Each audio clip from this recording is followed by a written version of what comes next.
I'm KTAR's Peter Seymour, and the goal of this story, to head to Yuma, San Luis, and different parts of the border, was to get to the truth.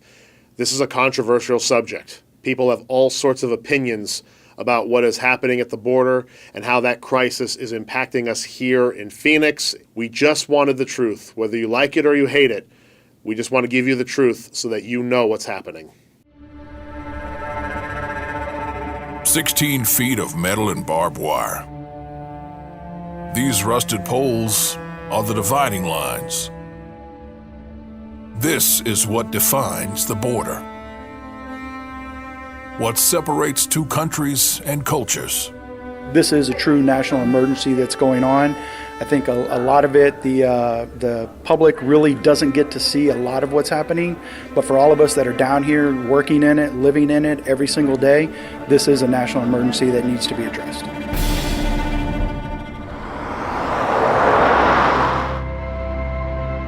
I just want to make a living, provide for my employees, a good working environment, and be safe and protect us. Rick Sellers is a Yuma County farmer who's been farming his land for several generations. He has all the winter produce, the lettuce, the cabbage, and more.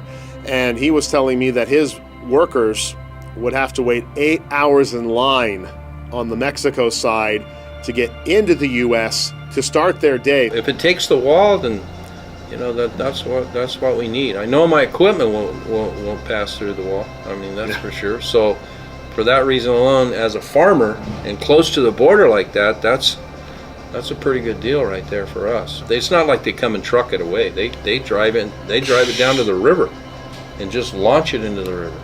They'll drop 12 feet, 15 feet, just like it was not even there. I've tracked them. I know exactly where every one of them goes across and everything. I used to do all that. I find them. I mean, I couldn't go over there and find them, and then I tried to send my employees over there to find them. Oh no, they don't want anything to do with that cartel or anything to do with anything like that.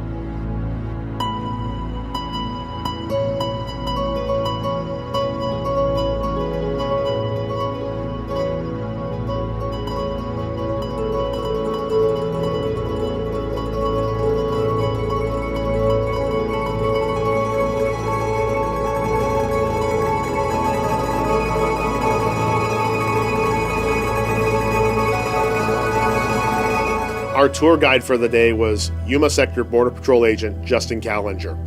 No holds bar with this guy. He wanted to help us paint the picture about what the struggles are for Border Patrol agents and all other community leaders and law enforcement. They have no problem putting this story out there because for them it's a cry for help. We're only 20,000 people all over the United States. That's very small in comparison to a lot of local agencies, such as like New York Police Department, LA, the LA Police Department, things like that. They have 45,000 people for a city. We have 20,000 people for the whole country. I think that in itself shows to how strong each agent that comes to work every day and fulfills the mission that we're supposed to do and does it day in and day out, that they are strong human beings.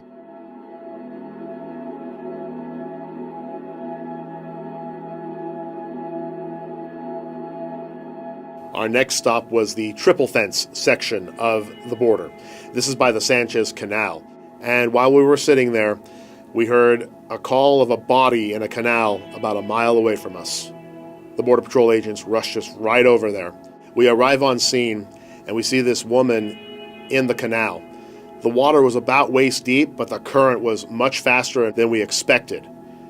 She risked her life simply to get the attention of Border Patrol agents. One of them threw a rope and a disc to her, and she was of course afraid to let go of it because she thought she'd be swept downstream.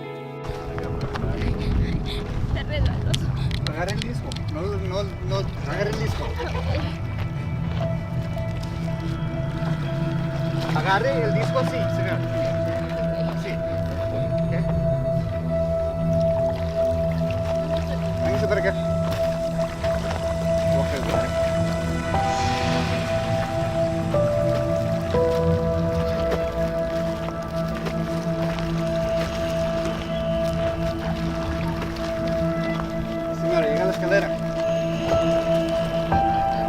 salud si quieres.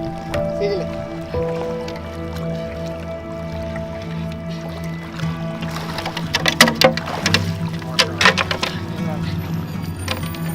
¿Le quedaron zapatos? ¿Cómo se queda adentro?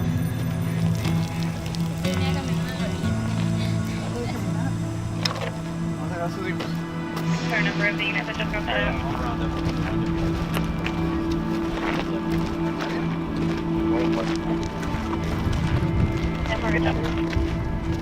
So, as you witnessed, it was a stranded female Guatemalan who decided to jump in the canal, and probably no more than 100 yards away from her was a bridge that she could have crossed with where her two children crossed. As you saw, the agent and the person were struggling because it may only be waist deep in certain parts, but the current is very strong. So the agent was able to hold on to the rope and pull her over to the ladder, which then she was able to get out of the water.